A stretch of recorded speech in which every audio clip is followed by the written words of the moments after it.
मेरो व्यक्तिगत च्यानलमा हजुरहरू सम्पूर्णमा हार्दिक स्वागत गर्दछु। देशको राजनीतिमा यति बेला जसरी एकपछि अर्को भ्रष्टाचारका प्रकरणहरू बाहिर आइरहेका छन्।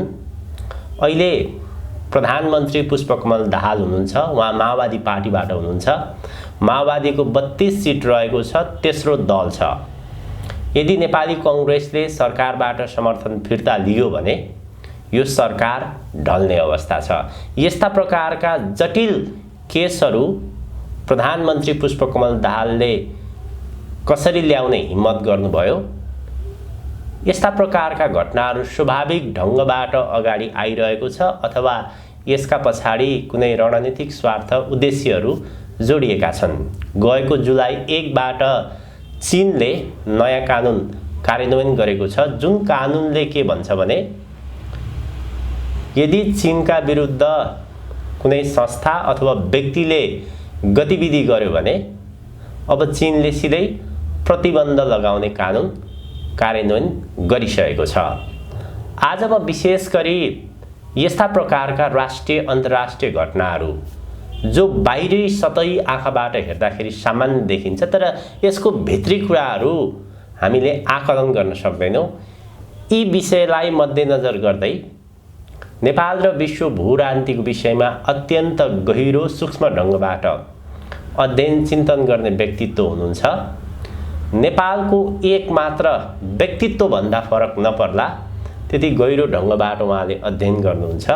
यी विषयमा आज म उहाँसँग विशेष कुराकानी गर्दैछु। स्वागत छ दाजु हजुरलाई। हजुर धन्यवाद। मुलुकको राष्ट्रिय राजनीतिमा यति बेला जसरी एकपछि अर्को भ्रष्टाचारका फाइलहरू बाहिर आउन थालेका छन्। केही महिना अगाडि नक्कली भुटानी शरणार्थीको केस बाहिर आयो र यति बेला ललिता निवास बालबाटार जग्गा प्रकरण जसरी यी फाइलहरू खोलिन सुरु गरेका छन्, यो स्वाभाविक ढङ्गले बाहिर आइरहेको छ कि यसका पछाडि कुनै रणनीतिक खेल देखिन्छ?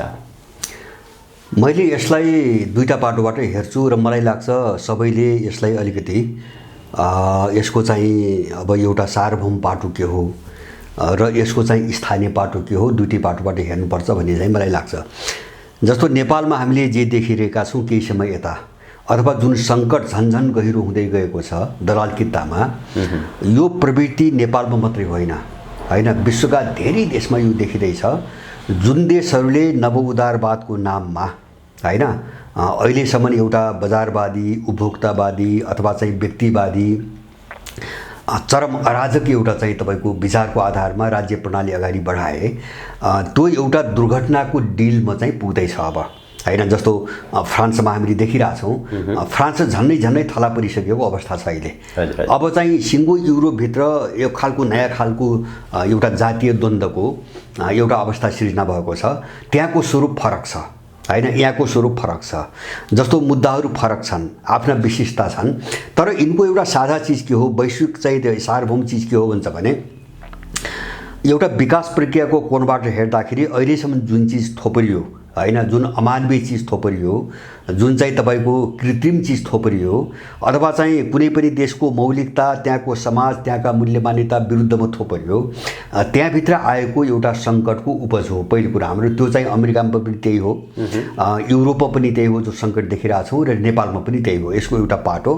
त्यस कारणले यसलाई मैले यो पाटोलाई वैश्विक रूपमा जो युक्रेन करीका नाममा अथवा युक्रेन द्वन्द्वका नाममा जुन शत्रुतापूर्ण ध्रुवीकरण अगाडि बढेको छ, त्यसको रिफ्लेक्सन, त्यसको एउटा असर हो यो नेपालमा जो देखिँदैछ, त्यसको असर हो। यहाँ पनि त्यो सङ्कटग्रस्त हुन थाल्यो एउटा पाटो। अब यसको अर्को पाटो चाहिँ आफ्नो स्थानीय पाटो हुन्छ, स्थानीय सन्दर्भ हुन्छ। जस्तो यहाँ कस्तो छ भन्छ भने जस्तो अहिले चाहिँ तपाईँको काङ्ग्रेस, एमाले, माओवादी, मधेसवादीदेखि लिएर अब यो केही वर्ष यताको चाहिँ हामीले परिदृश्य हेऱ्यौँ भने जस्तो यिनीहरूभित्र टुटफुटका प्रक्रियाहरू चाहिँ अथवा चाहिँ जुट्ने प्रक्रियाहरू अथवा चाहिँ तपाईँको अब एउटै पार्टीभित्र चाहिँ विद्रोहका चाहिँ तपाईँको प्रक्रियाहरूदेखि लिएर समीकरण चाहिँ कस्तो समीकरण बनाएपछि अब यिनलाई परिचालन गर्ने कुनै शक्तिलाई फाइदा हुन्छ जस्तो इन्डियन त्यसैमा लागेको छ, अमेरिकन त्यसैमा लागेको छ, युरोपियन त्यसैमा लागेको छ। अब वैश्विक राजनीतिमा उनका बिचमा जो अलिकति मतभेद बढ्दै गए त्यसले चाहिँ यहाँभित्र पनि त्यो पावर सेन्टरहरूका बिचमा मतभेद बढ्दै गए त्यो मतभेदले तिनलाई सञ्चालन गर्ने जो ग्याङहरू छन् नि ग्याङहरूका बिचमा पनि मतभेद बढ्दै गए हैन। जस्तो लगभग एउटै हिजोसम्म हामीले एउटै भनी बुझेको शेरबहादुर चाहिँ गगनको ग्याङका बिचमा चाहिँ शत्रुतापूर्ण सम्बन्ध स्थापित भयो। एमालेभित्र चाहिँ केपी ओली र माधव नेपालहरू शत्रुका रूपमा खडा भए। माओवादीभित्र त्यही हालत छ, कोही शत्रु छन्, कोही हिजो शत्रु भनिएकाहरू चाहिँ मिल्न कोसिस गरिरहेका छन् आदि इत्यादि। अब त्यसकारणले अब यससँग सङ्घर्षसँग जोडिएको एउटा के हुन्छ भने साम्राज्यवादी शक्तिहरूले एउटा विश्वव्यापी उनको जो विकास प्रक्रिया जो नकारात्मक चाहिँ एउटा टेन्डेन्सीसँग अगाडि बढिरहेको छ, अब यसलाई रोक्नको निम्ति उनले नेपालमा जे रणनीति प्रयोग गरिरहेका छन् त्यहाँबाट एउटा सङ्कट उत्पन्न भइरहेछ। जस्तो तपाईँले सुरुमा उठाउनु भयो नि भुटानी केस कहाँबाट आयो भन्छ भने त्यो अमेरिकनहरूले नेपालमा आफ्नो हात माथि पार्नुको निम्ति एउटा अराजकता वातावरण सिर्जना गर्न खोजेका छन्। अराजकता जस्तो यिनमाथि दबाब पनि दिने, अब त्यस्ता केसहरू बाहिर ल्याएर यिनमाथि दबाब पनि दिने, काम गराउने, ध्रुवीकरण गर्ने, अहिले जो छन् यिनको सापेक्षतामा अलिकति भरपर्दो एउटा जत्थालाई अगाडि पनि बढाउने त्यो रणनीति अन्तर्गत ल्यायो। त्यो उनको समस्या पनि भयो नेपालको राजनीतिमा, किन उनले एमसीसी ल्याइसकेपछि जति सहज ढङ्गले यो जाला भनी सोचेको थिए त्यस्तो भएन हैन। किन अन्तर्राष्ट्रिय सन्तुलन पुरै उल्टियो, समीकरण उल्टियो, उल्टिसकेपछि त्यसको असर नेपालमा पनि पर्यो। त्यसकारणले एमसीसीमा उनले जे कल्पना गरेका थिए नि, जस्तो सिङ्गो नेपाललाई एउटा ब्यारेक बनाउने, एमसीसीको कभरमा उनका कानुन लागू गर्ने, एमसीसीलाई समानान्तर चाहिँ सत्ताको रूपमा चाहिँ तपाईँको विकास गर्ने, उनको फौज ल्याउने, अनि एउटा ठुलो नेपालको भूगोललाई गोप्य राखेर हैन कसैलाई पस्नै नदिकन यहाँ एउटा मिसन चलाउने, जो चाहिँ त्यो सम्झौतामा जति पनि कल्पनाहरू छन् सम्झौतामा राखिएका ती चिजहरू अन्तर्राष्ट्रको भू राजनीतिले सहज ढङ्गले जान दिएन। नदिइसकेपछि अब त्यसलाई सहज बनाउन बाटो कसरी खोल्ने भन्नेमा उनीहरू गए हैन। उनीहरू पहिले आफ्नै किता साफ पारेर चाहिँ कसरी चाहिँ बाटो खोल्ने भन्नेमा गए। जस्तो यो पछिल्लो कालमा अहिले चाहिँ ललिता निवास आछ, जस्तो यो दुईटै घटनामा हामी के देख्छौँ भन्छ भने मुख्य मान्छेहरू जोसँग ती साम्राज्यवादीहरूले बार्गेनिङ गरिरहेका छन् हैन, उनलाई मुछ्न त मुछियो तर केस अगाडि बढेको छैन। जस्तो चाहिँ भुटानी केसमा आर्जुलाई अछुतो राखेका छन्, अथवा चाहिँ मन्जु खाँडलाई अछुतो राखेका छन्। प्रधानमन्त्री धेरै भए यहाँ, यो खेल सुरु भएपछि यहाँ प्रधानमन्त्री धेरै भए, तिनी सबैलाई जानकारी छ, तिनी मान्छे अछुतो राखिएका छन्। किन भन्छ भने त्यहाँ बार्गेनिङ भइरहेछ, उनीहरूसँग बार्गेनिङ भइरहेछ यिनको आफ्नो मिसनमा। जस्तो ललिता निवास कुन बेला आयो, मैले पहिले पनि उठाएको छु। ललिता निवास कुन बेला आयो भन्छ भने जुन बेला यिनीहरूले इन्डिया भ्रमण जानुभन्दा अगाडि एउटा उपहार दिएर गए इन्डियनहरूलाई हैन, नागरिकताको उपहार दिएर गए र अहिले विभिन्न तथ्याङ्कहरू विश्लेषकहरूको अनुमान अहिले इन्डियनहरूको बाढी लागेको छ। 17 लाखले नागरिकता लिँदैछन्, इन्डियनहरूको अनुमान हो यो। अहिले यो लटमा चाहिँ 17 लाख इन्डियनहरूले नागरिकता लिँदैछन्। इन्डियाबाट चाहिँ नागरिकता लिन आउनेहरूको बाढी छ, किन उनका बाबुआमाले जन्मको आधारको नागरिकता पहिले लिइसकेका छन्। यसलाई चाहिँ एउटा बहसको विषय बन्न नदिन अथवा चाहिँ यसलाई चाहिँ ओझेलमा पार्न र नेपालीहरूलाई अन्य आन्तरिक अथवा चाहिँ त्योभन्दा धेरै कम महत्त्वका रणनीतिक रूपमा महत्त्वका मुद्दाहरूमा अल्मल्याउनुको निम्ति एउटा इन्डियनहरूले यो खेल खेलिरहेको चाहिँ तपाईँको अनुमान गर्न सकिन्छ हैन। जस्तो यही केस त यो त आजको केस त होइन, धेरै वर्ष अगाडिको हो। अहिलेसम्म किन यस्ता केस कस्तो राखिन्छ नेपालमा हुन्छ भने यस्ता केस धेरै थादी छन् अझै पनि। उनीहरूलाई कुन बेला चाहिन्छ त्यो बेला मात्रै उनले उठाउँछन् यस्ता केसहरू। एउटा वातावरण धमिल्याउन वा कुनै एउटा उनको चाहिँ तपाईँको योजनालाई मान्छेको आँखामा पर्न नदिन हैन, यिनीहरूले यस्ता केसहरू त्यही मौकामा उठाउँछन्। जस्तो अहिले चाहिँ ललिता निवास प्रकरण यही बेला उठ्यो हैन, ठ्याक्कै नागरिकता ऐन चाहिँ पारित भएपछि उठ्यो। र मलाई लाग्छ एउटा मेजर कारण, मुख्य कारण चाहिँ नागरिकता जो विदेशीलाई बाँडिरहेछन् यसलाई डाइभर्ट गर्ने एउटा रणनीति हो यिनीहरूको, एउटा रणनीति। अब यससँग अरू यिनका आफ्ना स्वार्थ पनि जोडिया छन् हैन। जस्तो यिनका आफ्ना स्वार्थ के जोडिया छन् भन्छ भने जस्तो यहाँ पनि माधव नेपालको नाम छैन, जो मुछिएका छन् र संलग्न पनि छन्, निर्णय प्रक्रियामा संलग्न पनि छन् हैन। बाबुरामको नाम मुछिएको छैन, विष्णु पौडेलको नाम मुछिएको छैन। विष्णु पौडेल त घडेरी किन्ने मान्छे हैन, घडेरी किनेर आफ्नो छोराको नाममा राख्ने मान्छे नै परे। अब त्यो गर्दासम्म उनको नाम सुकुम्बासी आयोगमा चाहिँ सुकुम्बासीको लिस्टमा छ होइन। मान्छे अरबपति छ, आफ्नो नाम चाहिँ सुकुम्बासीको लिस्टमा राखेर बसिया छ होइन। यिनी मान्छेहरू चाहिँ अहिलेसम्म चाहिँ कारबाहीको प्रक्रियामा ल्याइया छैनन्। किन ल्याइया छैनन् भन्छ भने यिनीहरूसँग विदेशीहरूको बार्गेनिङ भइरहेछ। मैले भने यहाँको भू राजनीतिमा उनीहरूले कस्तो भूमिका खेल्ने होइन, अब कुन ढङ्गले जाने भन्ने खालको उनीहरूको बार्गेनिङ भइरहेछ। किन यिनी त नीति निर्माण गर्ने तहमा बसिया मान्छेहरू हुन्। त्यस कारणले बार्गेनिङमा उनीहरू सफल भयो भने केही मान्छेलाई शिकार बनाएर यिनी केसहरू डिसमिस हुन्छन्। जस्तो पहिले भन्छन् जस्तो 33 किलो सुन भयो होइन, जति नेपालमा दण्डित भएको छन् सामान्य खालका प्रहरीहरू भए अथवा कर्मचारी जस्तो गोपाल खड्कालाई अहिले कारबाही सर्वस्वरण राष्ट्रियकरण गरे भन्ने कुरा गरे होइन। त्यही काम, जबकि भ्रष्टाचारमा सबैभन्दा लिप्त मान्छे राजनीतिक वृत्तको मान्छे हो र उसको संरक्षण बिना कुनै पनि तहको भ्रष्टाचार हुन सम्भव छैन, कहिले पनि सम्भव छैन। तर राजनीतिक वृत्तमाथि यहाँ कारबाही कहिले पनि भएन। यसले के देखिन्छ भन्छ भने यो वृत्तलाई तर्साएर होइन विदेशी तत्त्वले आफ्नो काम गराउन खोजिरहेको छ होइन। दोस्रो, यिनको नाम त्यो कारणले लिएको छैन। अब यहाँ चाहिँ तपाईँको यिनको आन्तरिक मैले के देख्छु, जस्तो अहिले ललिता निवासको प्रकरणमा आउँदाखेरि जस्तो मैले पुष्पकमल दाहाल जस्तो यिनी सबै घटनाहरू यिनकै पालामा किन आइरहेछन् होइन। जस्तो भुटानी केस अथवा ललिता निवासका केसहरू, जस्तो कतिपय मान्छेहरूको कुतर्क पुष्पकमल दाहालले बडो ठुलो इच्छा शक्ति देखाएर चाहिँ कारबाही अगाडि बढाए भन्ने खालको छ। हामी त्यो रूपमा नजाउँ। किन भन्छ भने लम्पट करप्टेड मान्छेहरू, लम्पट देशद्रोहीहरू होइन, यिनले चाहिँ नियतले सोचले राम्रो काम गर्छन् भन्ने चाहिँ कसैले कल्पना गर्न सक्ने कुरा होइन होइन। गर्छन् केही राम्रा स्टेपहरू, बाहिर राम्रो देखिने स्टेप चाल्छन्। जस्तो यो स्टेपलाई पनि नराम्रो भने निन्दा गर्नुपर्ने कुरो केही छैन होइन। भुटानी केसलाई पनि निन्दै गर्नुपर्ने केही छैन। तर त्यसका पछाडिको कारण के हो त्यो त बुझ्नु पऱ्यो नि। होइन भने त एउटा अपराधीपट्टि मान्छेमा भ्रम सिर्जना हुन्छ होइन। जस्तो प्रचण्ड जस्ता अपराधीहरू अथवा चाहिँ बाबुराम जस्ता अपराधीहरू, अरू अपराधीहरू त भ्रम सिर्जना हुन्छ। अब यिनको एउटा मैले यिनको पाटो के देख्छु भन्छ भने यिनको स्वार्थ है, यो विदेशी खेल बाहेकको बाहिरको स्वार्थ। जस्तो यिनीहरूले बेमिसाल लुटे होइन, देश लुटे, यहाँका मान्छे लुटे। यिनी खरबपति पनि भए, अरबपति मात्र होइन यिनी खरबपति पनि भए। र त्यो चाहिँ भाट भटिनीमा त्यो पहिलेदेखि आएको चर्चा र यथार्थ पनि हो। केही सूत्रसँग बुझ्दाखेरि भाट भटिनी जसरी मौलायो नि केही समय त 63 सालपछि देशव्यापी रूपमा जो भाट भटिनी सुपर मार्केट सुपर स्टोरहरू विकास भयो नि, यो सबै पैसा पुष्पकमल दाहाल र वर्षमान पुरको पैसा हो होइन। अब त्यो केही त्यहाँभित्रका जिम्मेवार मान्छेहरूले पनि हामीसँग भनेका छन् होइन, भनेका छन्। तर चाहिँ अब यहाँ कस्तो भइरहेछ भन्छ भने जस्तो एकताका पुष्पकमल दाहालको बैंक भनेको अजय सुमार्गी होइन, सबै पैसा राख्ने अजय सुमार्गी।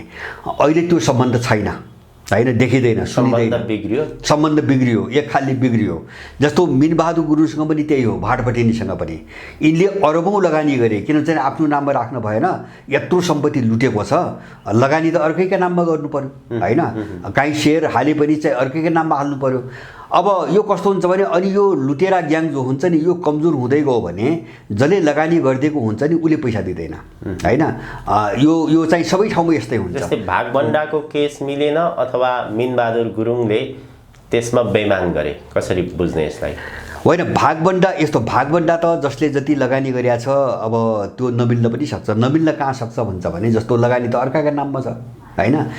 कहाँ नमिल्न सक्छ भन्छ भने जस्तो म एउटा भन्दै थिएँ नि, खुमबहादुरको एउटा उदाहरण मैले सम्झन्छु। खुमबहादुरले प्रशस्त सम्पत्ति कमाए। त्यो बेला चाहिँ काङ्ग्रेसभित्र यद्यपि उनीभन्दा ठुलो लुटेराहरू सबै चोखै छन् होइन, खुमबहादुर धेरै ठुलो लुटेरा होइन यिनका तुलनामा, तर पनि उनले जति कमाए त्यो चाहिँ केही आफन्तका नाममा राखे। जस्तो दाङमा पनि केही घरहरू, जग्गा जमिनहरू अथवा चाहिँ कुनै कारोबारमा उनले लगानी गरे। तर खुमबहादुर जो भ्रष्टाचारमा डाम्मिएपछि जब सत्ता राजनीतिबाट कमजोर भयो नि, उनको जति पनि लगानी गर्थे एकदम आफन्तले पनि सबै खाइदियो। एकदम नजिकको आफन्तले जसलाई विश्वास गरेको थिए त्यसले पनि खाइदियो, फिर्ता दिएन। अब मेरो सम्पत्ति हो भन्न पनि मिलेन होइन, भ्रष्टाचार गरेर जोड्या छ। मेरो सम्पत्ति पनि भन्न मिलेन, खाइदियो। किन कमजोर भएको देख्यो, खाइदियो। एउटा यहाँ केस के हुन्छ भने चाहिँ जस्तो प्रचण्ड र वर्षमनले लुटेकै त हो सम्पत्ति, उनको चाहिँ पुर्ख्यौलीबाट आएको सम्पत्ति त होइन। त्यस कारणले यिनीहरू कमजोर हुँदै जाने क्रममा त्यो राजनीतिले नदिन पनि सक्छ होइन। त्यहाँबाट आएको विवाद पनि हुनसक्छ। अर्को चिज के पनि हुनसक्छ भन्छ भने जस्तो भागभण्डामा आउने विवाद भनेको त्यही हो। भागभण्डामा आउने विवाद भनेको के हो भन्छ भने जस्तो यो चाहिँ तपाईँको पुष्पकमलको छोरो मारिसकेपछि यो धेरै चाहिँ प्रश्नहरू आए। जस्तो उनले अरबौँ लगानी जो मान्छेसँग गरेका थिए नि सबैले खाइदिए।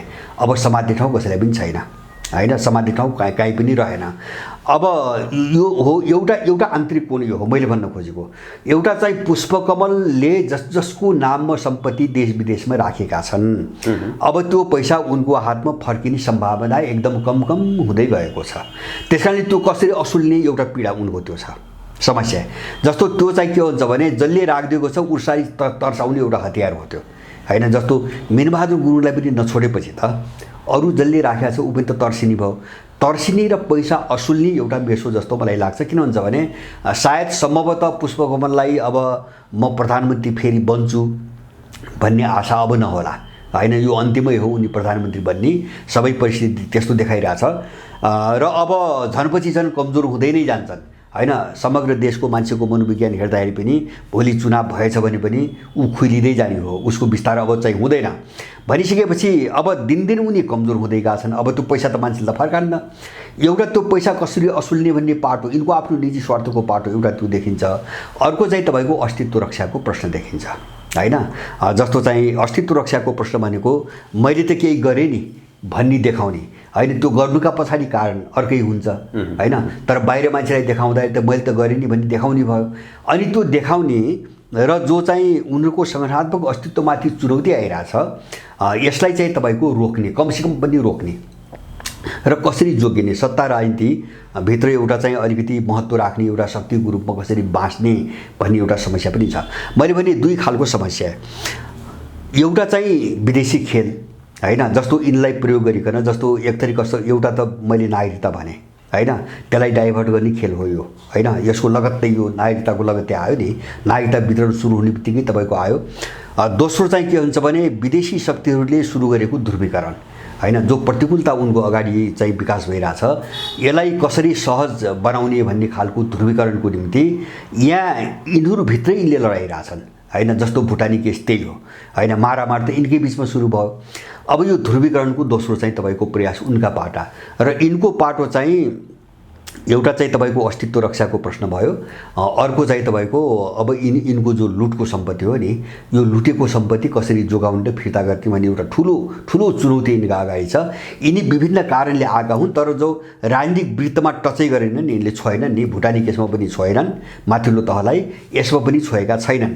र यसबाट म के बुझ्छु भन्छ भने यो पनि विदेशीहरूको सहुलियत हो होइन। त्यो विदेशीहरूको स्वीकृति बिना म के कल्पनै गर्दैन भन्छ भने यिनले जति पनि चिजमा हात हाल्छन् नि देशभित्र अथवा जे गर्छन् त्यहाँ चाहिँ विदेशीको सल्लाह, उसको निर्देशन र उसको सहमति बिना यिनले कुनै पनि काम अगाडि बढाउँछन् यो मैले विश्वासै गर्दिनँ र कसैले नगरोस् विश्वास। म सबैलाई भन्न चाहन्छु किन विशुद्ध यिनी मिसनमा होइन पालिएका र उठाइएका यिनी कर्मचारी मात्रै हुन्।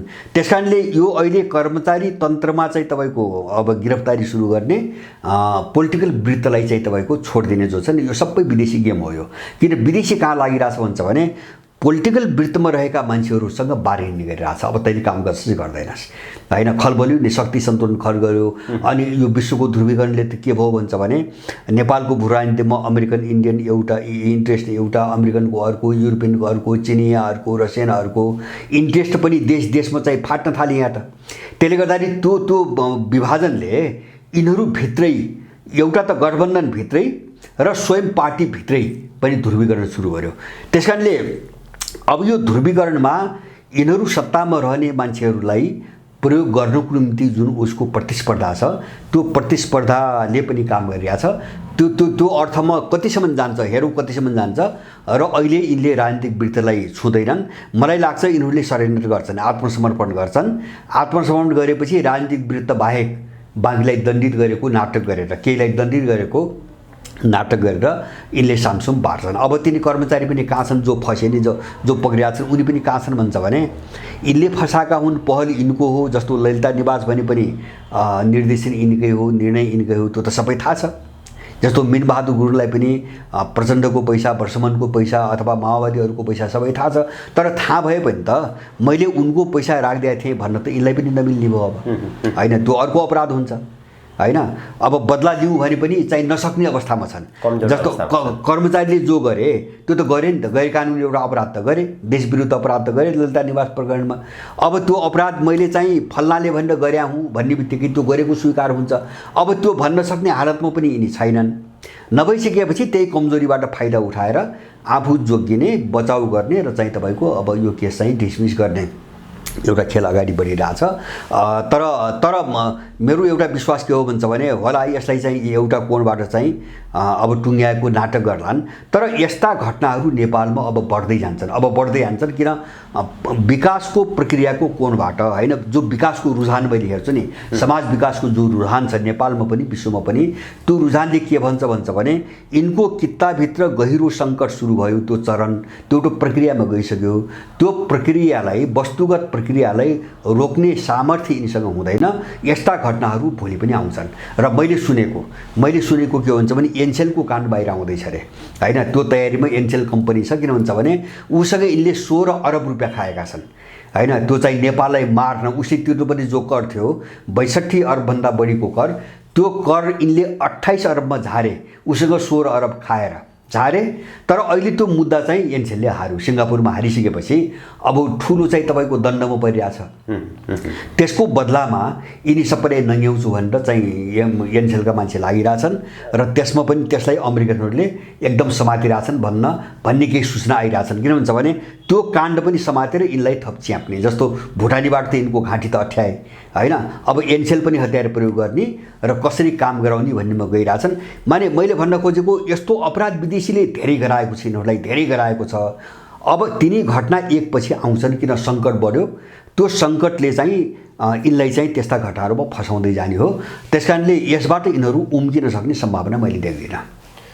भ्रष्टाचारका फाइलहरू जसरी बाहिर आइरहेका छन्, कङ्ग्रेसका सभापति शेरबहादुर देउवा सिङ्गापुर भ्रमण गरेर फर्किसकेपछि सरकार परिवर्तनको चर्चा चलिरहेको थियो।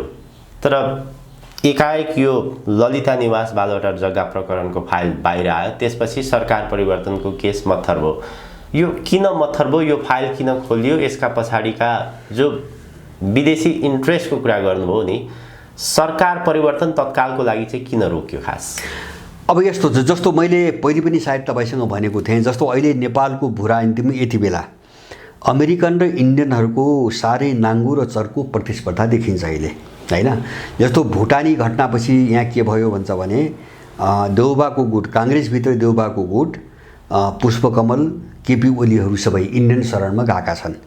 र इन्डियनहरूले मैले पहिले पनि भनेको थिएँ, जस्तो शेखर कोइरालालाई पनि बोलाए र उनको जोड चाहिँ अहिले अरूलाई त प्रयोग गर्न सकिन्छ, गर्दै नै छन्।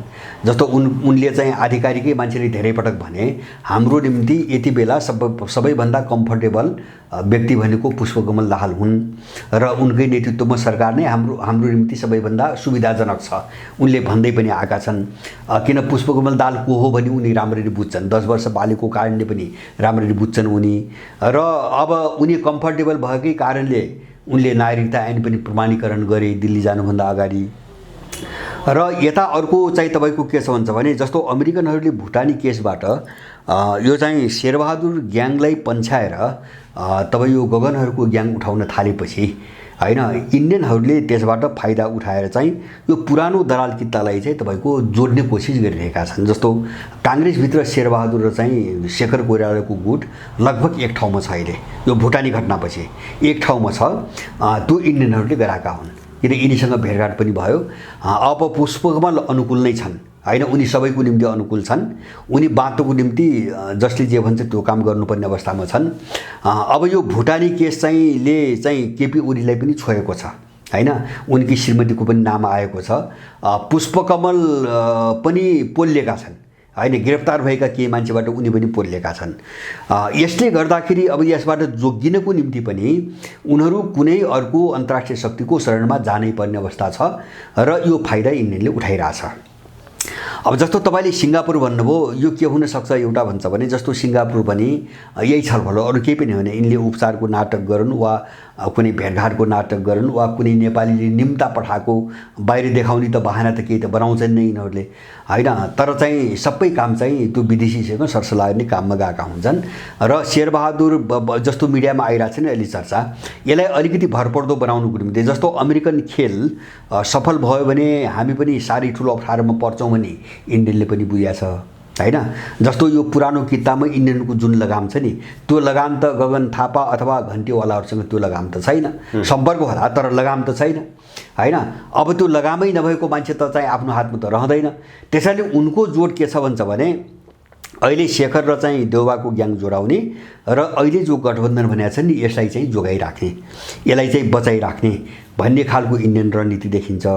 नत्र अमेरिकन हाल जस्तो अहिले काङ्ग्रेस फुट्यो, चकनाचुर भयो अथवा गठबन्धन ढल्यो, गठबन्धन ढल्ने बित्तिकै काङ्ग्रेस फुट्छ होइन। एउटा त गठबन्धन जोगाइराख्ने र अर्को विकल्प के छ भन्छ भने जस्तो गठबन्धन कति जोगिने हो त होइन। जस्तो सिके राउतहरूले समर्थन फिर्ता लिने धम्की दिइरहेछन् होइन। यो पछिल्लो कालमा फेरि अस्ति 1-2 दिन अगाडि आएको छ। अब घन्टीहरूको त्यही हालत छ, भोलि अर्को पनि त्यही बाटोमा जाँदाखेरि त पुष्पकमल अब केपी ओलीहरू बाहिर छन् भनेपछि शेरबहादुर र पुष्पकमलको गठबन्धनलाई बहुमत नजुट्ने अवस्था पनि आउने स्थिति बन्दैछ।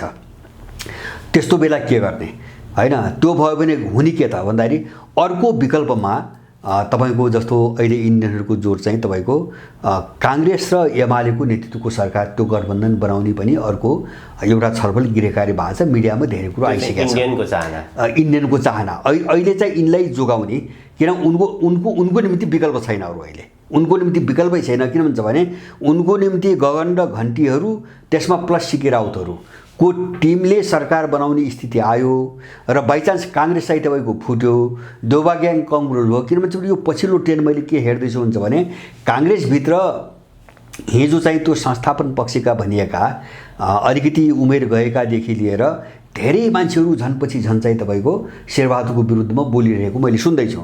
त्यसैले गर्दाखेरि त्यो पार्टी फुट्यो भने शेरबहादुरसँग होलान्, उनको सत्ताको वरिपरि रहेका केही मान्छेहरू रहन्, तर धेरै मान्छे रहन्छ कि रहन्नन् भन्ने पनि छ। किन भन्छ भने यो दलाल कस्तो हुन्छ भन्छ भने तपाईँको राजनीति अथवा चाहिँ हिजोको चाहिँ ग्याङ समीकरण हेरिकन बस्ने हो भने क्या त्यो बाहिरबाट लाइन के आउँछ होइन। अब यो चिज हाबी हुन्छ है, अब यो चिज बलियो भइसक्यो है, यो अनुसार गइएन भने अब चाहिँ मेरो राजनीति पनि खैरियत रहन्न भन्छ, उसले किताब बदलिदिन्छ। दलालले किताब बदल्न चाहिँ गाह्रो हुँदैन होइन। उसले आफ्नो चाहिँ सुरक्षा मात्रै हेर्छ, भोलिको निम्ति आफ्नो सुरक्षा र चाहिँ खाने बाटो मात्रै हेर्ने उसले।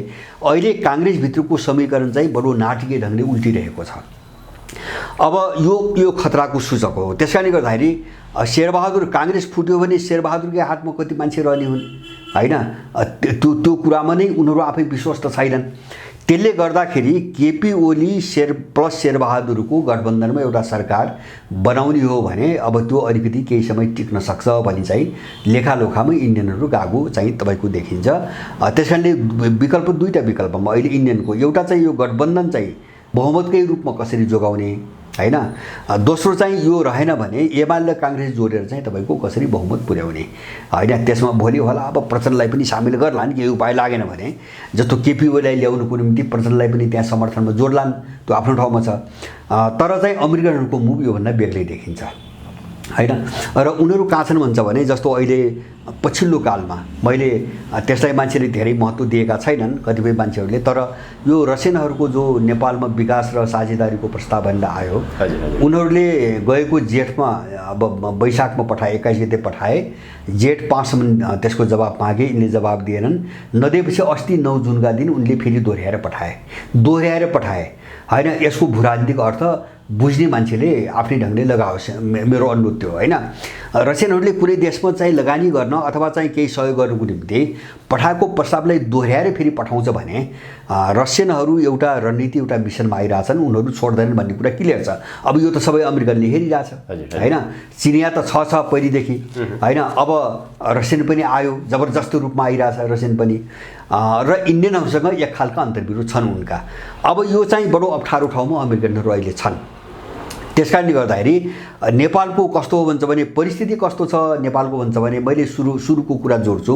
वैश्विक एउटा सार्वभौम विश्वव्यापी रूपमा एउटा टेन्डेन्सी कस्तो देखिन्छ भन्छ भने जस्तो फ्रान्स हेर्दै आगोमा जल्यो, हेर्दा हेर्दै कसैले पत्याएको थिएन, त्यो पनि आप्रवासी एउटा चाहिँ किशोर पुलिसले मारेको नाममा सिङ्गो फ्रान्स यसरी जल्ला र युरोप एउटा चाहिँ जातीय द्वन्द्वको दिशामा जाला, यो फैलेर चाहिँ बेल्जियम स्विजरल्यान्ड पुग्ला होइन, स्विडेनतिर पुग्ला भन्ने कसैले अनुमान गरेको थिएन, भयो।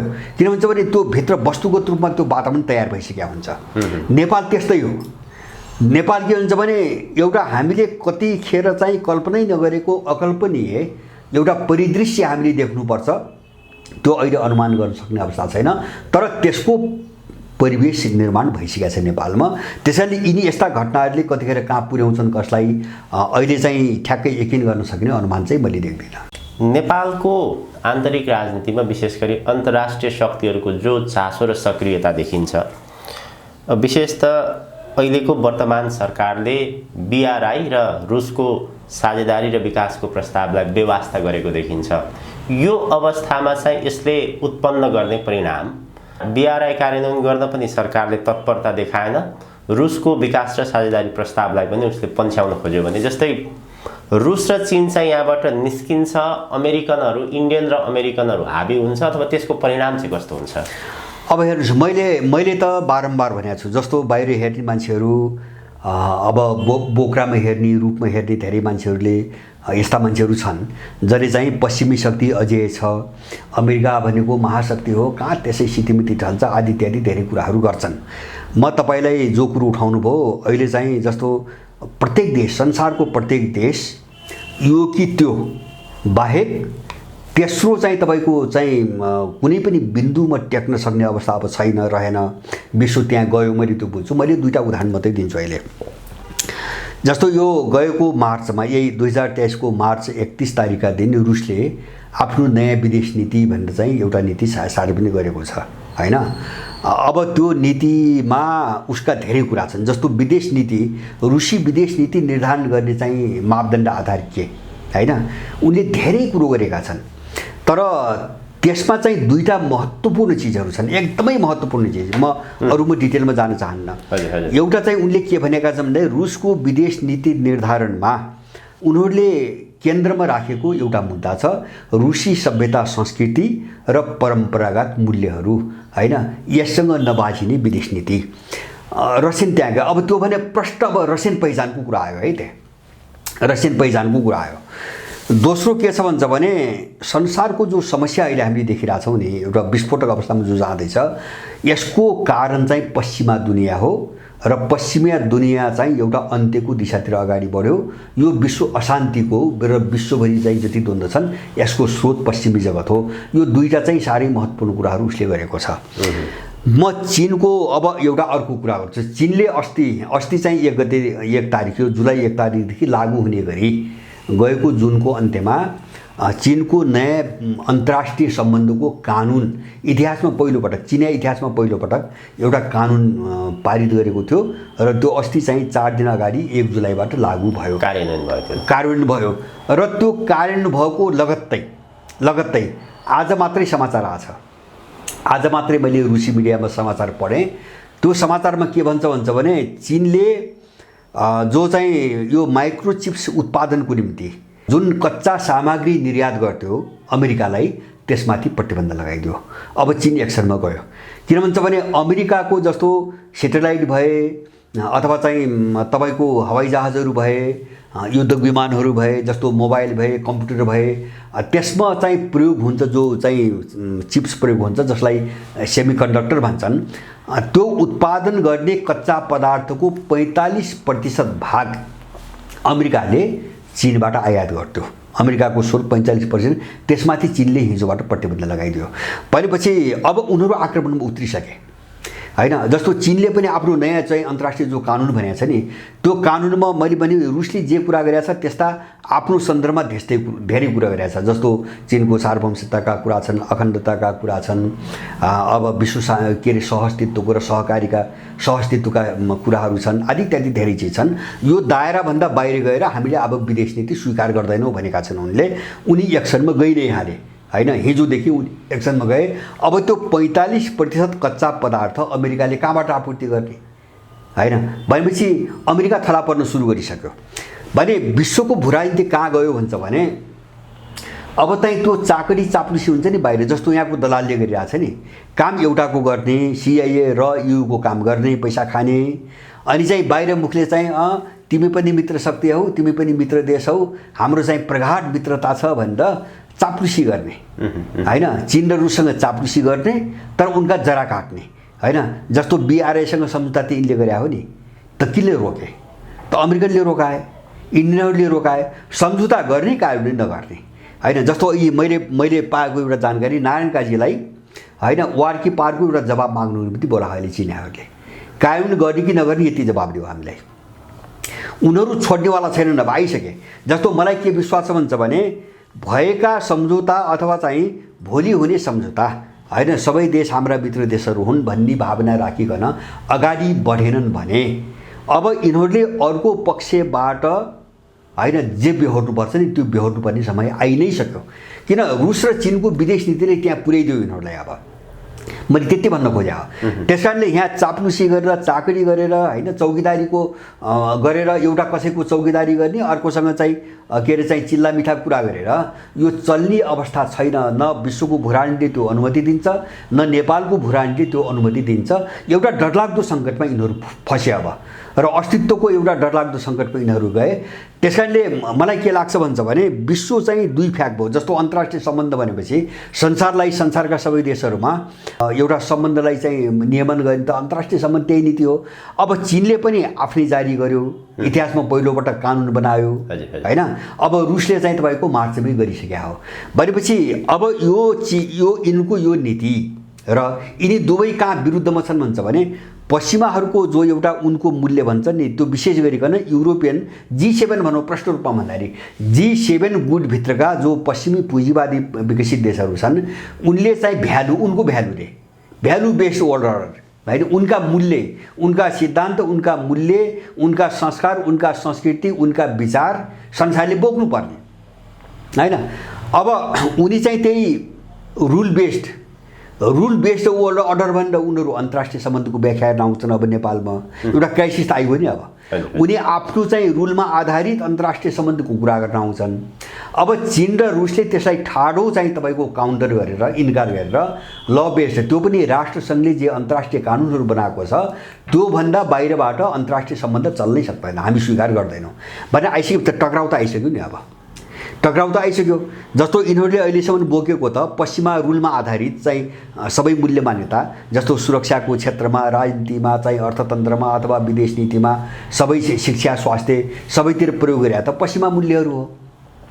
त कसरी जान्छन् त यिनीहरू हैन? चीनको त्यो कानुन आइसक्यो, रुसको आइसक्यो हैन। अब यिनी दुईटा चिज चाहिँ ठ्याक्कै टक्राउँछन् भनेपछि अब यिनले डिल गर्ने त कसरी? माने यो सङ्कटले यिनलाई अगाडि बढ्न दिँदैन। दुईटा किताबमा उभिने सम्भावना रहेन अब बिल्कुल छैन। चीनले चीनका विरुद्ध काम गर्ने व्यक्ति संस्थालाई प्रतिबन्ध लगाउने कानुन नै पारित गरिसक्यो, काम सुरु गरिसक्यो। अमेरिकामाथि प्रतिबन्ध लगाएर सुरु उसले गरिसक्यो। र यसले के मात्र के सङ्केत दिन्छ भन्छ भने अमेरिकालाई चीनले धराशायी बनाउँदैछ। अब म त्यस्तो बुझ्छु। जस्तो डलर चाहिँ समाप्त पारेदेखि लिएर हैन, उसको इन्ट्रेस्टमा, उसको चाहिँ कानुनमा के परिभाषा गरिरहेछ भन्छ भने चीनको सार्वभौमिकता, चीनको क्षेत्रीय अखण्डता हैन, जसभित्र ताइवान पनि पर्छ, क्षेत्रीय अखण्डता लगायत चाहिँ जस्तो चीनको राष्ट्रिय हित र चिनिया जनताको हित, यिनी कुराहरूको विरुद्धमा जसले काम गर्छ त्यसका विरुद्धमा कठोरतापूर्वक प्रस्तुत हुने हैन। अब उसँगको अन्तर्राष्ट्रिय विदेश सम्बन्ध त्यही ढङ्गले निर्धारण गर्ने भनेर कानुन चाहिँ 1 तारिखबाट लागू भइसकेपछि अब चाहिँ 4 दिन अगाडि यो संसार जस्तो थियो, जसरी थियो जुन सन्तुलनमा, त्यो सन्तुलनको अन्त्य भइसकेको छ। मैले बुझेको त्यति हो। त्यसैले गर्दाखेरि अब कसरी सोच्ने भन्ने कुरा हो। त्यो सोच्ने एउटै भएछ मलाई लाग्छ, त्यो कमन बाटो हुन्छ। जस्तो हामी चाहिँ तपाईँको चीनले आफ्नो विदेश नीति निर्धारण गर्ने चाहिँ जे पारित गरेका छ त्यो, वा रुसले जे गरेका छ हैन, त्यसलाई आत्मसात गर्नुपर्छ, त्यो हामीले भन्नु हुँदैन। म त्यो भन्न चाहन्न, म भन्दैन भने। तर चाहिँ म के भन्छु भन्छ भने पश्चिमा मूल्य मान्यता, उनको रुलमा आधारित जो चिज नेपालमा लागू गर्यो नि, यसलाई परित्याग नगरिकन अब यहाँको शासक वर्ग अब चाहिँ चल्न सक्दैन, एक डेग अगाडि बढ्न सक्ने मैले सम्भावना देखिनँ। या भने ठुलै मुठभेडमा यिनीहरू जानुपर्छ, आफ्नो अन्त्यको परिकल्पना गर्दै यिनीहरू जानुपर्छ। त्यो भनेको के हो भन्छ भने चीन र रुसले पनि के भनेको छ त, हाम्रो मान त भनेको छैन उनले। उनले भनेको के हो भन्छ भने अन्तर्राष्ट्रिय कानुनले जे भन्छ त्यो अनुसार जाने हो र सबै देशले आफ्नो विदेश नीति बनाउँदा आफ्नो देशको हित र त्यहाँको मान्छेको हित हेरिकन बनाउने हो। बस नेपालले चाहिँ आफ्नो हित हेरिकन बनाए भइगयो नि। किन अमेरिका बोक्ने, किन इन्डियन बोक्ने, होइन? जस्तो विदेश नीति भन्नुहोस् न, यिनी अपराधीले त के गरे? तपाईँको इन्डियासँग सम्बन्ध राख्नुको निम्ति के गर्नु पर्यो? यिनले नागरिकता दिनु पर्यो। त्यस्तो पनि विदेश नीति हुन्छ, होइन? इन्डियासँग मैत्रीपूर्ण सम्बन्ध राख्नुको निम्ति के गर्नु पर्यो? नदी बुझाउनु पर्यो, होइन? अथवा चाहिँ उसले अखण्ड भारत भन्ने नक्सा जो सार्वजनिक गर्छ, होइन, त्यसको समर्थन गर्नु पर्यो, मौज गर्नु पर्यो। वर्तमान नेपालको सरकार, राजनीतिक दलहरू चीन र रुसबाट अलगिएर ठ्याक्कै तपाईँको इन्डिया अथवा अमेरिकाको इन्डो वेस्टको कित्तामा उभिन सक्ने सम्भावना रहन्छ कि रहन्न यो अवस्थामा? होइन, यस्तो यिनीहरू उभिन्छन् नै। जस्तो एउटा उभिने यिनको बाध्यता के हो भन्छ भने त्यसबाट हाम्रो अन्त्य हुन्छ भन्ने कुरा पनि यिनले बुझ्या छन्, नबुझ्या होइन। त्यही भएर यिनले सकेसम्म चाप्लुसी, चाकडी, चौकीदारीका भाषा प्रयोग गरेर, होइन, अलिकति सन्तुलन सबैलाई मिला जस्तो कोसिस गरिरहेछन्। तर विश्वको ध्रुवीकरणले त्यो अनुमति दिँदैन। किन भन्छ भने विश्व कहाँ फाट्यो त हामीले त्यो बुझिरहेको छैनौँ क्या। जस्तो मान्छेले यहाँ के बुझिरहेको छैन भन्छ भने विश्वको विभाजन कहाँ आइरहेछ? यो विभाजन त अमेरिका र रुस अब अथवा चाहिँ तपाईँको चीन र अमेरिका अथवा चीन र इन्डिया देशको विभाजन त होइन नि। सामान्य मानिसले चाहिँ यसमा अलिकति हामीले विस्तृतमा कुराकानी गरौँ। अहिलेको विश्वको जो द्वन्द्व छ, सामान्य मानिसले यो एउटा देश विरुद्ध अर्को देशको विरुद्ध चाहिँ लडाइँ हो अथवा रुस र अमेरिकाको लडाइँ हो। अहिले सामान्य मानिसले हेर्दाखेरि रुस र युक्रेनको लडाइँ हो, तर स्वयं रुसले पनि भनिसकेका छ यो सभ्यताको लडाइँ हो, अमेरिकाका केही विज्ञहरूले पनि भनिसकेका छन् यो सभ्यताको लडाइँ हो। यो अहिलेको लडाइँ चाहिँ वास्तवमा के हो? नेपालमा यो किन गिजोलिरहेको छ? अब यो लडाइँ हो मैले भनेको है, जस्तो हामीले यो लडाइँलाई, द्वन्द्वलाई देश देशको मात्रै भनी बुझ्यौँ भने हामी फस्छौँ, होइन? हो, देख्दाखेरि देश देशमा, किन लडाइँ त एउटा मियो हो। अब निमित्त कारण त देश देशकै बिचमा देखिने हो, कारण त देश, तर त्यो द्वन्द्वभित्रको मुद्दा के हो हामीले हेर्ने हो। जस्तो मुद्दा चाहिँ जस्तो मैले अघि नै भने नि, रुसले आफ्नो समग्र विदेश नीतिको मियो आफ्नो देशको सभ्यता, संस्कृति र परम्परागत मूल्यहरूलाई बनाइसकेपछि त्यो पश्चिमी मूल्यहरूका विरुद्धमा रुस खडा भयो, होइन? माने सभ्यताको लडाइँ हो। जस्तो चिनियाहरूले जे गरे नि, होइन, चिनियाहरूको चाहिँ पनि सभ्यताको लडाइँ हो, लडाइँको एउटा पार्ट हो। जस्तो मैले भन्छु नि त्रिआयामिक लडाइँ छ विश्वमा अहिले। जस्तो त्यसको एउटा आयाम चाहिँ बजार हो, आर्थिक आयाम हो, होइन? दोस्रो आयाम पावरको हो, राजनीतिक शक्तिको हो, र तेस्रो आयाम सभ्यता, संस्कृति र सभ्यताको लडाइँ हो। यो तिनवटा लडाइँमा तिनै क्षेत्रको जो पावर शक्ति हो नि त्यो पश्चिमबाट पूर्वतिर सिफ्ट हुँदै आयो। बस पश्चिमाहरूमा आएको सङ्कट त्यही हो। जस्तो बजारको कोणबाट कुरा गर्छु, आर्थिक मन्दी र डिप्रेसन रिसेसन हुँदै डिप्रेसनको दिशातिर त युरोप र अमेरिका गयो नि त, होइन? रुस पनि गएको छैन। रुस पनि तपाईँको माइनसमा गएको छैन, उसको आर्थिक वृद्धि दर उसको जिरोमा पनि पुगेको छैन रुसको। तर माइनसमा कसको गयो? युरोपियनको गयो, अमेरिकनको गयो। चीन त बढेको छ, होइन? जस्तो दुई तीनटा मुद्दा छन् यहाँ हामीले हेर्ने। एउटा चाहिँ तपाईँको जस्तो ग्लोबल साउथ सोलिडेरिटी भन्ने एउटा मुद्दा उठ्यो, व्यापक रूपमा आइरहेछ। ग्लोबल साउथ भनेको विकसित पुँजीवादी पश्चिमा देशहरू बाहेक बाँकी संसारको एकजुटता। यसमा एक ढिक्का छ दुनियाँ सबै, ल्याटिन अमेरिका, अफ्रिका, एसिया सबै एक ढिक्का छ, होइन? ग्लोबल साउथ भनेपछि त्यो पश्चिमका विरुद्धमा लडाइँ हो, सबै पाटोमा, त्यो आर्थिक पाटोमा, राजनीतिक पाटोमा, वा चाहिँ तपाईँ सभ्यताको पाटोमा। त्यस कारणले अब लडाइँ कहाँ गयो त भन्छ भने हामीले सोच्ने के हो त भन्छ भने जस्तो त्यहाँ मुद्दा उठिरहेको छ नि, जस्तो बहुध्रुवीय विश्व, मल्टिपोलर चाहिँ वर्ल्डका कुराहरू उठिरहेछन्। अब त्यस्ता पोलहरू विकास पनि भइसके धेरै बाहिर। जस्तो ल्याटिन अमेरिका एउटा पोल बनिसक्यो, अफ्रिका एउटा पोल बनिसक्यो, मध्यपूर्व अर्को पोल बनिसक्यो, होइन? आसियान क्षेत्र चाहिँ एउटा पोल बन्दैछ। युरेसियन क्षेत्रभन्दा रुसले अब त्यत्रो सङ्गठन बनाइरहेछ, सारा गरिरहेछ, पोल बनिरहेछन्। भोलि कति बन्ने हुन् थाहा छैन। र चाहिँ जस्तो नयाँ विश्व व्यवस्था बनाएका छन्। विश्व व्यवस्था बनाएको के हुन्छ भने जस्तो अहिलेको लडाइँमा उठेको एउटा मुद्दा न्यारेटिभ के हो भन्छ भने जस्तो पश्चिमाहरूले भनिरहेछन्, युरोपियन अमेरिकनले के भनिरहेछन् भन्छ भने चीन र रुस, विशेष गरिकन चीन, हाम्रो जो चाहिँ न्यारेटिभ हो नि यसको चाहिँ डरलाग्दो चाहिँ चुनौती भएर आयो, होइन? डरलाग्दो खतरा न्यारेटिभ बनाए के? त्यो न्यारेटिभ बनाए के त भन्छ भने उनका आफ्ना मूल्यहरू, होइन? उनका आफ्ना मूल्यहरू। त्यसकारणले जस्तो नयाँ विश्व व्यवस्था भनेर अहिले चीन र रुसले उठाएको के हो भन्छ भने कुनै पनि देशको व्यवस्था प्रणाली भन्ने कुरा आर्थिक, राजनीतिक, सामाजिक, सांस्कृतिक सबै व्यवस्था प्रणाली, समग्र व्यवस्था प्रणाली अथवा राज्य प्रणाली भन्नुहोस् नि, राज्य प्रणाली भन्ने कुरा कुनै पनि देशले आफ्नो सापेक्षता र आवश्यकतामा आफै तय गर्ने कुरा हो। त्यो अर्काले तय गरिदिनु भएन होइन। जस्तो अहिले चाहिँ नवउदारवाद, वेस्टर्न पश्चिमाहरू रुल बेस्ड अर्डर भने के राजनीतिक प्रणाली पनि यिनले भने मान्नुपर्ने रे हामीले होइन। अनि विकासको मोडेल पनि यिनले बनाएको अपनाउनु पर्ने होइन। जस्तो सामाजिक नीति पनि यिनले जे भन्छन्, जस्तो यहाँ साम्प्रदायिकता फैलाए नि होइन, उनकै भ्यालु हामीले बोक्नुपर्ने मान्नुपर्ने।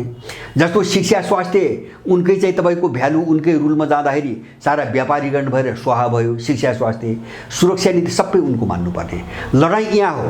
त्यस कारणले रुस र चिनको भनाइ के हुन्छ भने जुन देशको आवश्यकता जे हो त्यही गर होइन। जस्तो कुनै पनि देशका नागरिकहरूको आन्तरिक व्यवस्था प्रणालीमा हस्तक्षेप नगर्ने, हस्तक्षेप कसैले गर्न पाइँदैन, त्यो निर्यात गर्न पनि पाइँदैन होइन। डेमोक्रेसी भनेको त त्यो देशको सार्वभौमताको, अखण्डताको सुरक्षा र त्यो देशको मान्छेको हित न होला। डेमोक्रेसी भने त दल खोल्ने, 5-5 वर्षमा चुनाव गर्ने, धेरै जित्नेले सरकार चलाउने, यो नौटङ्की त होइन डेमोक्रेसी भने। डेमोक्रेसी भने मान्छे र राष्ट्रको जिन्दगीसँग जोड्ने मुद्दा हो। जब त्यो मुद्दा हो भने यिनले थोपरेको मोडालिटीमा हामी किन जाने होइन। जस्तो नेपाललाई समृद्ध बनाउने हामीले अर्को कुनै बाटो छ भने हामीले चाहिँ दलितता किन भोग्नु पर्यो? मेरो भनाइ त्यो हो कि हामी यो बहसमा जाउँ होइन। जस्तो अहिले 1 करोड 20 लाख मान्छे चाहिँ एउटा तथ्याङ्क अनुमानित 1 करोड 20 लाख मान्छे विदेश छ। नेपाल रित्तो भइसक्यो यहाँ होइन। त्यो मान्छे देशमा आएर गरी खान पाउँछ, शान्तिसँग सुखसँग बसेर पाउँछ, देश सार्वभौम बन्छ, स्वाधीन बन्छ भने होइन। अर्को बाटो बन्छ भने हामीले यही मोडालिटी, पश्चिमाहरूले थोपलेको यही मोडालिटीमा हामी किन जाने? हामी विकल्प खोजौँ। जस्तो हामी प्रतिस्पर्धामा किन जाने? हामी समन्वयमा जाने किन सकेनौँ? देश बनाउने तपाईँको कुरो पनि त्यही हो, मेरो कुरो पनि त्यही हो भने हामीले मिलेर सरकार चलाउने, सत्ता चलाउने, देश चलाउने बाटोमा हामी समन्वयको बाटो हामी किन छोड्यौँ? किन उनको प्रतिस्पर्धा र निषेधको बाटो हामी रोज्यौँ? यस्ता धेरै चिज छन् बहस गर्नुको निम्ति। त्यस कारणले मोडालिटी समेत उनले जो थोपरे नि अहिले चीन र रुसको लडाइँ त्यही हो। र मेरो भनाइ के हो भन्छ भने हो यो मुद्दामा हामी दृढतापूर्वक रुस र चीन जहाँ लडिरहेछन् हामी त्यहाँ उभिनै पर्छ, किन हाम्रो सङ्कट पनि त्यही हो। उनको विदेश नीति उनको कुरा हो, रुसहरूको रुसीको कुरा हो। हाम्रो विदेश नीति कस्तो हुन्छ हामी यहाँ बनाऊँ, आफ्नो देश हेरिकन बनाऊँ। तर पश्चिमाले थोपरेको उनको रुल बेस्ड जो भन्छ नि यसलाई परित्याग नगर्दासम्म नेपाल चाहिँ उभो लाग्दैन।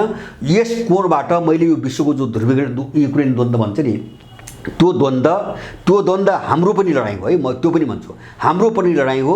त्यसमा नेटो पराजित हुनु भनेको हाम्रो जित हुनु हो। त्यस कारणले त्यो द्वन्द्वमा रुसले जे मुभ गरेको छ त्यो बिल्कुल जायज छ, त्यो विश्व शान्तिको निम्ति पक्षमा छ। अब फस्ने गलत मान्छे फस्यो त हामी के गर्ने? त्यस्ता मूर्खहरू अमेरिकनहरूको निम्ति फ्रान्समा बहस भइरहेछ अहिले। तपाईँ फ्रान्समा बसेका नेपालीहरूलाई मैले 2 जना साथीहरूलाई फोन गरेँ हिजो, लामो कुराकानी भयो मेरो। फ्रान्समा एउटा जनमत जबरजस्त के बन्दैछ अरे भन्छ भने Anglo section ग्रुपले France सिद्ध्याउँदैछ। Anglo section भनेको विशेष गरेर अमेरिकन र ब्रिटिसहरूलाई भने आउँथ्यो होइन। त्यसपछि क्यानाडा, न्युजिल्यान्ड र अस्ट्रेलिया पनि पर्छ। 5वटा देश एङ्ग्लो सेक्सन किताबमा पर्छन्। त्यसमा उनले अमेरिकन र ब्रिटिसले फ्रान्स सिद्ध्याउँदैछन्। फ्रान्सको अस्तित्व अब राख्ने हो भने हामी एसियासँग मिल्नुको विकल्प छैन होइन भने फ्रान्स गयो। अब त्यो बहस सुरु भएको छ अरे फ्रान्समा, उनीहरू त्यहाँ ठाउँमा गइसके होइन। त्यो त बुझिरहेको छ के कारणले फ्रान्स यस्तो भयो होइन। फ्रान्स त तपाईँको गएको 6 महिना यता फ्रान्समा आगजनी मात्रै छ।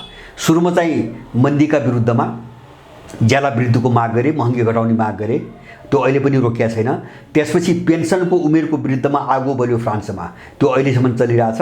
अहिले आएर चाहिँ त्यो एउटा आप्रवासीको चाहिँ हत्यालाई लिएर फ्रान्स चाहिँ पुरै खरानीमा परिणत हुँदैछ। माने युरोप अब विरुद्धमा गयो, युरोप जातीय युद्धको दिशामा गयो होइन। त्यो कसले गरायो त भन्दाखेरि एङ्ग्लो सेक्सन ग्रुपले गरायो होइन।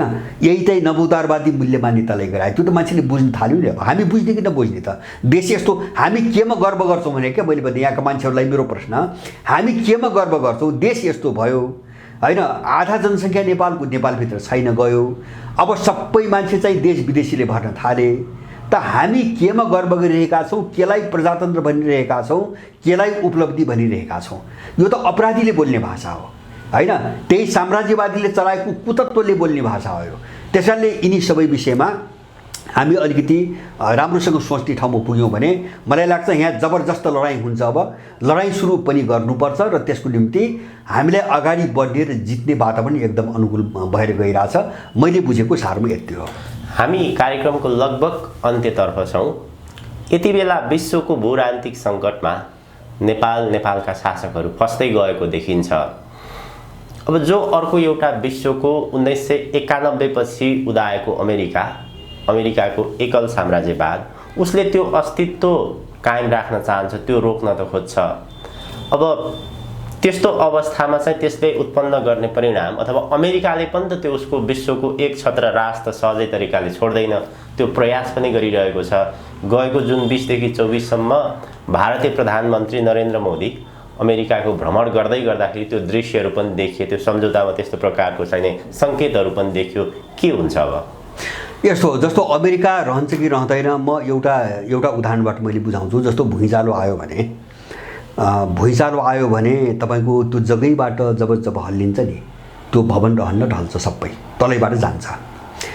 तर तपाईँ त्यो भवनलाई भत्काउन माथि घन लगाएर अथवा कुनै चिजले डङ गर्नुभयो भने टुक्रा टाक्री निस्किने हुन् होइन, पिसमा चाहिँ तपाईँको टुट्ने फुट्ने हो। त्यो समग्र संरचनामा त्यसले असर केही पनि पुर्याउँदैन। अहिले त्यो मैले भने नि विकासको प्रक्रिया होइन, सोसल डेभलपमेन्ट एउटा प्रोसेस हुन्छ नि। दुनियाँको समाज कतातिर गइरहेछ भन्ने कोणबाट हेर्ने हो भने, जस्तो उनीहरूले भनिरहेछन् एउटा शब्द प्रयोग गरिरहेछन्, त्यो साह्रै महत्त्वपूर्ण छ होइन। टेक्टोनिक चाहिँ तपाईँको मुभ भनिरहेछन्। टेक्टोनिक जस्तो भूगर्भमा जो प्लेटहरू हुन्छ नि, भूकम्पीय प्लेटहरू हुन्छ नि, जस्तो यो इन्डियन प्लेट भन्छ अहिले, इन्डियन कन्टिनेन्ट उपमहाद्वीपको प्लेट भन्छ। जस्तो यहाँ भुइँचालो आउँछ नि, अब एउटा प्लेट एकदम सर्दैछ, उनको भनाइ पनि त्यही छ पश्चिमाहरूको।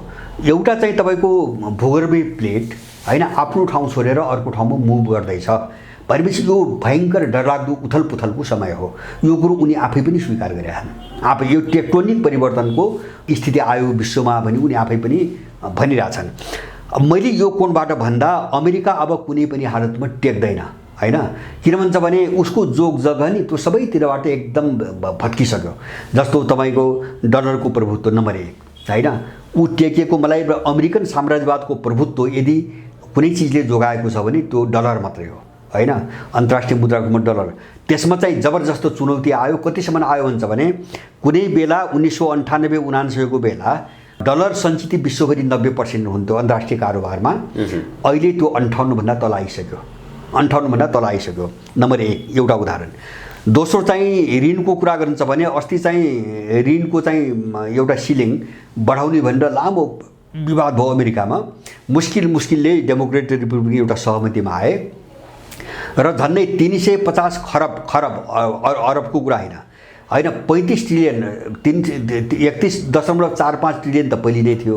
अब उसले ऋणको चाहिँ अनुमानित हेर्नु भने 350 खरब उसमाथि ऋण छ होइन।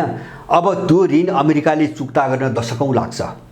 अब आर्थिक वृद्धि दर होइन त्यसको चाहिँ रुझान त हेर्नु पर्यो नि। रुझान हेर्ने हो भने अमेरिका माइनसमा गइरहेछ होइन, आर्थिक वृद्धि दर उसको माइनसमा गइरहेछ। अब चाहिँ तपाईँको देशभित्रको स्थिति हेर्ने हो भने एकातिर चाहिँ मूल्यमा आधारित डेमोक्रेटिक र चाहिँ तपाईँको रिपब्लिकनको नाममा गृहयुद्धको वातावरण बन्दैछ। अब त्यहाँ अमेरिकामा गृहयुद्ध हुन्छ यो कसैले टार्न सक्दैन भन्ने मत सर्वेक्षण बारम्बार आइसकेको छ। एकातिर चाहिँ मूल्यको आधारमा गोराहरू बिचको लडाइँ होइन, अर्को चाहिँ नस्लवादी चाहिँ भेदभाव लडाइँ जो चाहिँ कालाहरू विरुद्ध, हिस्पानिकहरू विरुद्ध अथवा एसियनहरू विरुद्ध उनको अत्याचार छ नि। त्यसले गर्दाखेरि अमेरिका 4-5वटा देशमा विभाजित हुन सक्ने सम्भावनाका आवाज प्रखर रूपमा उठिरहेका छन्। र अर्को चौथो कुरो मैले जस्तो उसको एलायन्स जसरी चाहिँ खोक्रो हुँदै गयो नि, जस्तो नेटो होइन अथवा कतिपय सम्झौता त चाहिँ जस्तो ट्रान्स एटलान्टिक सम्झौताहरू व्यापारको क्षेत्रका अरू क्षेत्रका धेरै चाहिँ चक्राचुर भइसकेका छन्, डुबिसकेका छन्, भत्किसकेका छन्। अनि चाहिँ हुँदा के भयो भन्छ भने उसको चाहिँ मुख्य चाहिँ एलायन्स भनेको युरोपियन युनियन 3 टुक्रा भयो। 3 टुक्रा होइन 4 टुक्रा भयो। अहिले त फ्रान्सको घटनापछि त एउटा प्रो रसियन, एउटा प्रो अमेरिकन, एउटा प्रो EU होइन, युरोपियन इन्टिग्रेसनको कुरा गर्ने। र अहिले नयाँ उठिरहेको जब्बर बहस होइन फ्रान्स एसियासँग मिल्नुपर्छ नत्र फ्रान्स अब टेक्दैन होइन। युरोप चकनाचुर भइसकेको छ। अब युरोप चकनाचुर हुने भनेको के हो? अमेरिका एक्लै नै हो हैन। त्यही कारणले मलाई के लाग्छ भन्छ भने जस्तो अहिले मोदीको प्रसङ्ग निकाल्नु तपाईँले, उनी अमेरिका गए।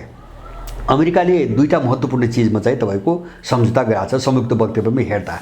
एउटा चाहिँ अमेरिकाका युद्ध विमानहरू मेन्टेनेन्सको निम्ति इन्डियन भूमिमा हैन ल्यान्डिङ गर्न पाउने अधिकार छ र इन्डियामा चाहिँ थुप्रै चाहिँ तपाईँको जेटदेखि लिएर युद्ध विमानदेखि लिएर यो सिभिलियन क्षेत्रका चाहिँ जहाजहरू जेटहरू बनाउने चाहिँ तपाईँको टेक्नोलोजी को चाहिँ उ गर्ने चाहिँ सम्झौता भएको छ। र अर्को एउटा महत्त्वपूर्ण कुरा चाहिँ अमेरिकाले के गर्यो भन्छ भने त्यो वक्तव्यमा मोदीले चाहिँ रुल बेस्ड वर्ल्ड अर्डरको वकालत गरेका छन्, सहमति त्यहाँ छ। भनेपछि इन्डियनहरू पश्चिमी कित्तामै उभिरहेछन् अहिलेसम्म हैन। यत्रो मैले भने नि दुईवटा देशको विदेश नीतिका कुरा गरेँ, त्यो इन्डियनले हाम्रो विदेश नीति, हाम्रो सापेक्षतामा हाम्रो विदेश नीति यो भन्न पनि सकेन इन्डियनले के भन्छ अहिले पनि रुल बेस्ड वर्ल्ड अर्डर, त्यो पश्चिमा मूल्यमा आधारित विश्व व्यवस्थाको कुरा गरिरहेछ। त अमेरिकाले अहिले इन्डियालाई उसको सबै बाटा बन्द भए अहिले इन्डियालाई अधिकतम रूपमा कसरी चाहिँ प्रयोग गर्ने भन्ने कोसिसमा लागिरहेछ र अब ऊ सफल अलिकति कहाँ भएको छ। अब वारपारमा इन्डियाको भूमिका त्यस्तो निर्णायक पश्चिमाहरूको पक्षमा होला मलाई चाहिँ त्यस्तो लाग्दैन हैन। तर इन्डिया चाहिँ जोखिममा पर्दै गयो। इन्डियनहरूको चाहिँ थट के हो, इन्डियन चाहिँ मेन्टालिटी भनेको चाहिँ उनले केही पनि हेर्दैनन्। त्यो दूरगामी सोच हैन, भोलिको संसार, भोलिको भविष्य, अब अहिलेको लडाइँ के हो मुद्दा, इन्डियन त्यहाँ जाँदैन। इन्डियनले दुईवटा कुरा मात्र हेर्छ, एन्टी चाइनिज कुरा कसले गर्छ, एन्टी पाकिस्तानी कुरा गर्छ। बिजेपीमा आउनुभयो भने त्यो एन्टी मुस्लिम पनि छ। बाँकी दलको कुरा गर्ने हो भने anti Chinese, anti Pakistani, China र पाकिस्तानको विरोध जसले गरिदिन्छ त्यससँग मिल्ने, बस इन्डियन थट त्यति हो। त्यसको शिकार भइरहेछ इन्डियन। त्यस कारणले अब यो ध्रुवीकरणले इन्डियनहरूको यो ध्रुवीकरण जो आएको छ नि यो पनि अहिले पनि अनिश्चित ढुलमुलै छ हैन। जस्तो उनीहरूले फन्डामेन्टल कुरा हेर्दा, आधारभूत कुरा हेर्दाखेरि त्यो अमेरिकन पश्चिमासँग निकटता देखाइरहेछन्। बाहिर बिजनेस भन्ने कुराहरू चाहिँ यिनी सहायक हुन्, सबैको बिचमा हुन्छ। जस्तो रुस र अमेरिका बिच भइरहेछ, चीन र अमेरिका बिच भइरहेछ, त्यो त आफ्नो पनि स्वार्थ हो, पैसा कमाउने कुरा हो त्यो। अब त्यो रुससँग त्यसको सम्बन्ध राखेको छ भन्दैमा रुससँग चाहिँ त्यो निकटता छ, म त्यो चाहिँ मान्दिनँ। इन्डियन अहिले पनि पश्चिमाहरूसँगै निकट छ, अमेरिकासँग निकट छ। त्यो पनि चीनलाई ठेगान लगाइदियो भने म चाहिँ सुपर पावर भन्छु एसियाको, बस इन्डियनको दिमाग त्यति हो। यसले चाहिँ इन्डिया चाहिँ यो ध्रुवीकरणको बिचमा, त्यो त बुझ्या होला नि त सबैले, रसियनले पनि त बुझ्या छ। रसियनले पनि बुझ्या छ मात्र होइन, दिमित्री टेनिन भन्ने एकजना व्यक्ति छन्, उनी सत्तामा राम्रो पहुँच भएका विश्लेषक हुन्। उनले प्रष्टै लेखेका छन् एक डेढ महिना अगाडि, यो कारणले इन्डिया चाहिँ अमेरिकन कित्ताबाट बाहिर निस्कन चाहिँ सम्भव देखिन्न र इन्डियाको भूमिका अन्ततोगत पोजिटिभ हुँदैन विश्व राजनीतिमा भन्ने कुरा उनले किताबै गरेर लेखिरहेका छन्। इन्डियाप्रति सबै प्रश्न छन्। अब यसको शिकार इन्डिया बन्न सक्छ। शिकार किन मैले शब्द प्रयोग गरेँ भन्छ भने विकासको प्रक्रिया चाहिँ पश्चिमाहरू विरुद्ध छ, समग्र टेन्डेन्सी पश्चिमाहरू विरुद्ध छ। किन विश्व चाहिँ ठ्याक्कै एक ढिक्का भयो हैन। जस्तो अहिले चाहिँ रुसमाथि प्रतिबन्ध लाउने मुद्दामा त अमेरिकन र युरोपियनलाई न चाहिँ ल्याटिन अमेरिकाले साथ दियो, न चाहिँ अफ्रिकन महादेशले साथ दियो, न चाहिँ एसियाका अरू कुनै देशले साथ दिए। एसियाभित्र 4-5 देश न हो, तपाईँको अस्ट्रेलिया, जापान, के अरे चाहिँ तपाईँको दक्षिण कोरिया, त्यति नै हो। बाँकी देशले कसैले पनि साथ दिएन। भनेपछि यो ट्रेन्डका विरुद्धमा जाने इन्डियन कसरी टेक्छन् मैले बुझ्दैन भोलिको अवस्थामा। त्यस कारणले एउटा खतरा मैले भने नि, जस्तो युरोप एउटा ठुलो विघटन र विसर्जनको दिशातिर जाँदैछ नि, जातीय द्वन्द्वको चाहिँ तपाईँको माध्यमबाट जो खत्म हुँदै जाँदैछ, अब त्यही शिकार चाहिँ इन्डियन पनि बन्न सक्ने सम्भावना एकदम प्रबल छ। यही ढङ्गले गयो भने इन्डिया विसङ्गलित हुन्छ, मलाई चाहिँ त्यस्तो लाग्छ। त्यसले चाहिँ दक्षिण एसियाको राजनीतिमा ठुलो उथलपुथल ल्याउँछ। हस्, आजको हजुरको अत्यन्त महत्त्वपूर्ण समय र विचारप्रति म धेरै धेरै आभार प्रकट गर्न चाहन्छु। हजुर, धन्यवाद यहाँलाई पनि।